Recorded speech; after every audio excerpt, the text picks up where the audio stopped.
Honorable Ministers, Secretary General of SAAR, colleagues, ladies and gentlemen, a very good morning to each and everyone, and welcome to the discussion about South Asian Association for Regional Cooperation, famously known as SAAR. We would like to thank everyone for gracing this momentous occasion. Before beginning, I, as the representative of SAAR, would like to acknowledge you all with a brief description about our organization.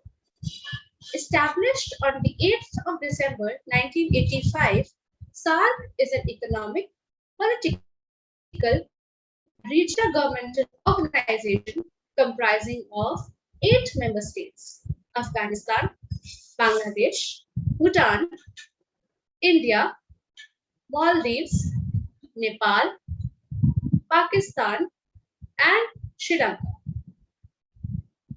The objectives of SAARC, as outlined in the SAARC Charter, are to promote the welfare of the people of South Asia and to improve their quality of life, accelerate economic growth, social progress, and cultural development, to provide all individuals the opportunity to live in dignity and to realize their full potentials, and to contribute to mutual trust, understanding, and appreciation along with promoting collective self-reliance among the countries of South Asia. To discuss its policies and programs and to take important steps on the development of the countries of South Asia, regular summits are held to strengthen, consolidate regional cooperation in different areas being pursued under the auspices of SAARC. Our main bodies of SAARC consists of meeting of the head of the state or government, Council of Ministers comprising of the Ministers of Foreign Affairs of the member state, Standing Committee comprising of the Foreign Secretaries of the SAARC member states, the Technical Committee which comprises representatives of member states who are responsible for coordination and monitoring of the programs in the respective areas of cooperation, and the Secretariat. This was a brief history and our working at SAARC. However, today we are going to focus on our organization's 3 countries, India being represented by Ms. Vanisha Singh, Bangladesh being represented by Ms. Shivi Agarwal, and Sri Lanka being represented by Ms. Khushi Garg. We will take you through the journey of intellectual views and opinions of the countries through their representatives, keeping in accordance with the objectives at SAARC. Before beginning, I would like to show you all a representation of the SAARC spirit.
Thank you.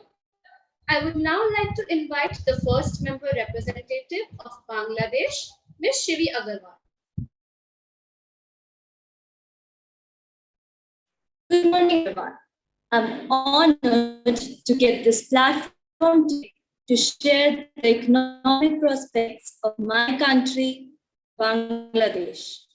With a population exceeding 163 million people, Bangladesh is classified as the eighth most populous country in the world, and it has been a continuous challenge to provide employment, education, health, and shelter to all our people. But we aligned our policies with Sustainable Development Goals of the United Nations, and on the employment front, our aim is to provide all our people not only employment but also a decent employment. Several sustained efforts have been made to recognize the decent work and improve the economic prospects of my country, with the microcredit bank policy being one of them. Founded by Professor Mohammed Yunus, Grameen Bank is a microfinance organization that makes small loans, also termed as the microcredit, to the poor without requiring collateral. From its beginnings, grew a bank which as of now has 9.38 million members, 95% of whom are women, and also a repayment rate of 99.6%, which from my point of view is commendable. With 2,600 plus branches, Grameen Bank provides services in 81,678 villages, covering more than 93% of the total villages in my country. It serves as a catalyst in the overall development of the socio-economic conditions of poor who have been kept outside the banking orbit on the grounds that they are poor and hence not bankable. Professor Mohammed Yunus reasoned that these millions of small people with their millions of small pursuits can add up to create the biggest development wonder. No wonder that the importance of microfinance proved over the years, and Abhijit Banerjee, Esther Duplo's Nobel Prize proves our policy's success. The Grameen Bank has created a banking system based on mutual trust, accountability, participation, and creativity that has helped to bring up a positive response in the demographic condition of our country. On one end, the GDP tends to increase, while on the other end, poverty and unemployment rate shows a decline. More than half of the borrowers have now risen out of poverty with the help of loans provided to them.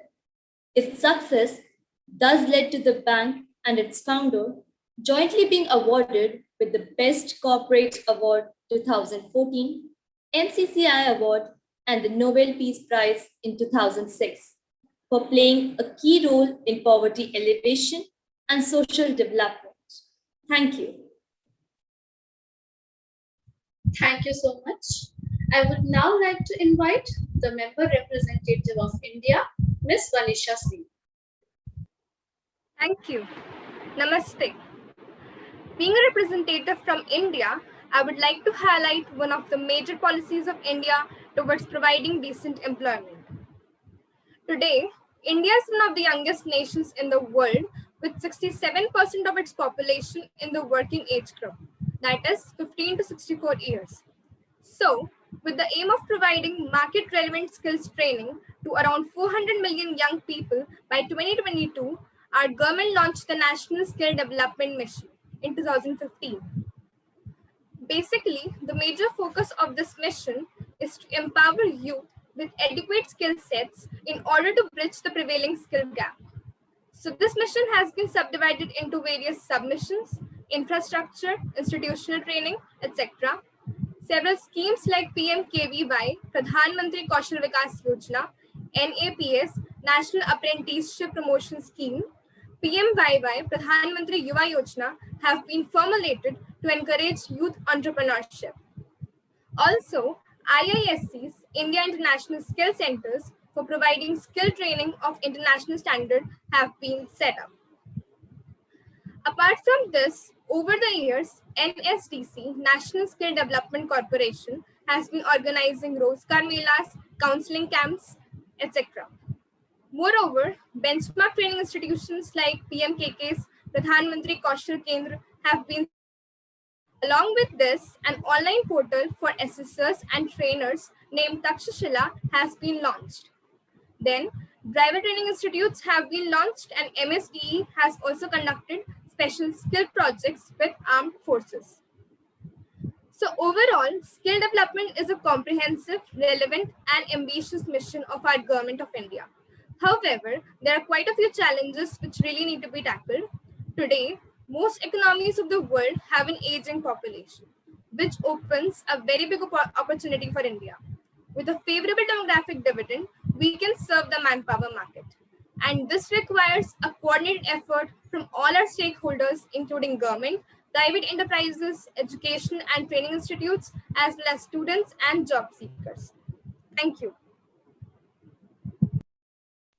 Thank you so much. I would now like to invite the member representative of Sri Lanka, Ms. Khushigar.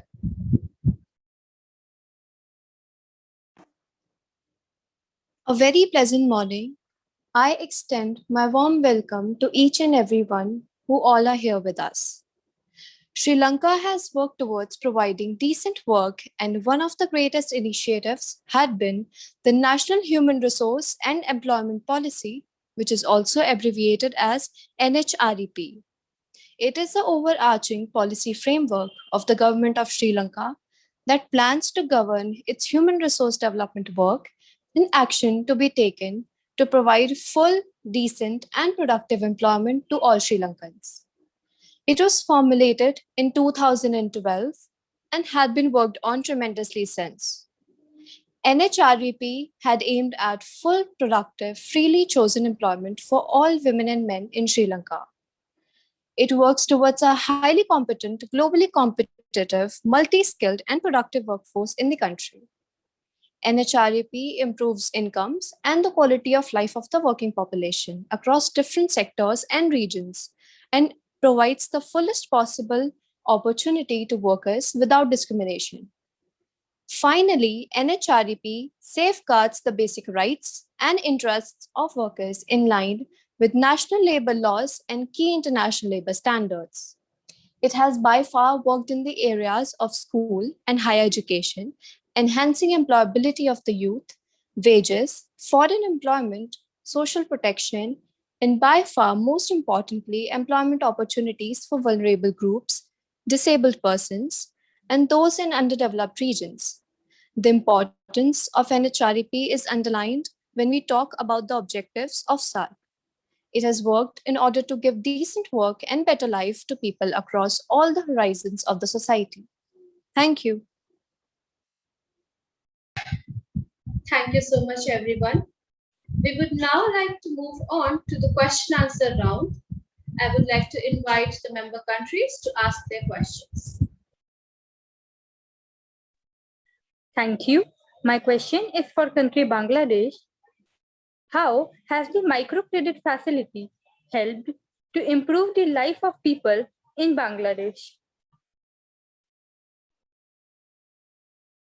Thank you for showing your sincere concern for our people. First of all, I would like to emphasize on the fact that the Grameen Bank is founded on the belief that people have endless potential, and unleashing their creativity through initiative would thus help them end poverty. Since the microcredit facility provides people with funds, it thus lays the stepping stones for their growth. This has helped children of all school age in going to school, all members of the family eating 3 meals a day, proper sanitation and housing facilities, clean drinking water, and the ability to repay their loans. Good morning to one and all present here. My question is for country India. Are there any challenges to the skill development plan? Thank you for this real concern. So, with regard to the current infrastructure and policy framework of India, obviously there are many challenges faced in skill development in India. The very first one is insufficient and restricted capability. The training infrastructure facility currently available in the education institutions is highly inadequate with regard to the huge demand for skilled labor. There is a lack of availability of highly trained and skilled faculty. So training the trainer is a very big challenge. Then second one is mobilization. There is a need to encourage enrollment of students in skill development programs. Lack of awareness and traditional outlook of people towards vocational learning are major hindrances. So, mobility towards skill development is another challenge. Third one is lack of focus on non-technical skills. The vocational learning and skill training centers in India are focusing on developing technical skills only, whereas employers also look for behavioral skills and skills like domain expertise, communications, etc. So these are the major challenges that India's skill development is currently facing. However, the government is constantly addressing these challenges through its various programs like NEP, National Education Policy 2020, and Atmanirbhar Bharat Plan. Thank you.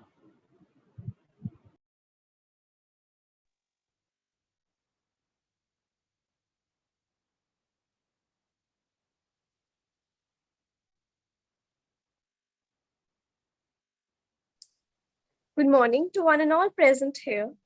My question is for country Sri Lanka. What are the steps that have been taken to provide quality education to the youth of Sri Lanka? Thank you for putting up this wonderful query. But before moving on to it, I would like to highlight one very important fact about Sri Lanka. Sri Lanka has one of the highest literacy rate with 91.71% in whole of our South Asia. And now coming to the steps that have been taken to maintain and increase the same R. Facilities have been provided to learn foreign language at secondary school level. Emphasis is being given on English teaching and trilingualism. The option of studying any subject in the English medium in the GCEOL and GCEAL grades has been provided. Science has been made available to all at the secondary level.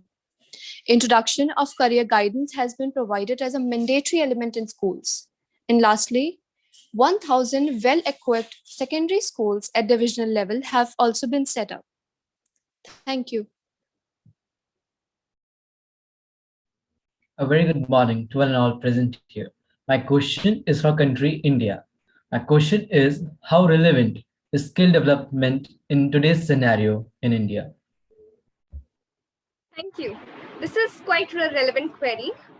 Skill development is evidently relevant as India's skilled labor workforce accounted for only 21% as of 2020. The mismatch between skill, academic training, and employment has broadened to an extent where, on one hand, employers are unable to discover suitably trained people, and on the other hand, the youth is unable to find the kind of jobs they aspire for. Lack of vocational as well as non-technical skills make it difficult for the huge population of youth to avail decent employment. For India's demographic transformation to be considered a dividend, the youth will need to be formally skill trained, or else it will turn into a demographic disaster. Thank you. Good morning to one and all present here. My question is for Sri Lanka.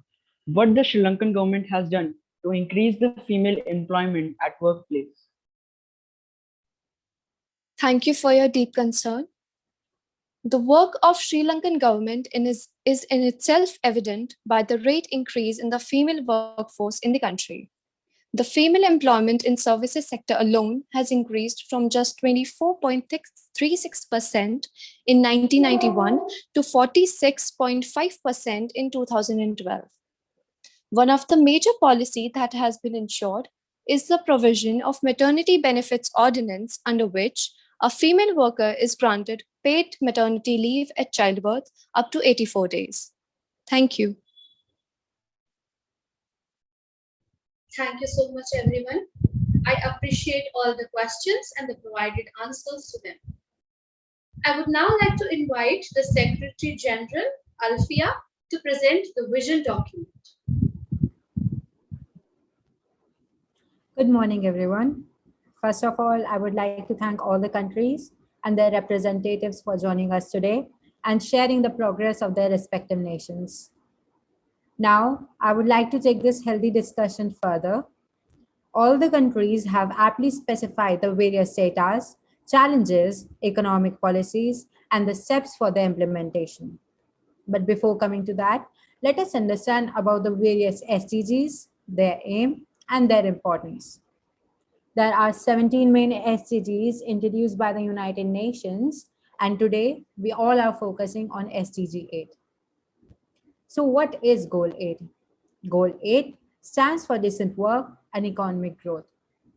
Over the past 25 years, the numbers of workers living in extreme poverty has reduced dramatically.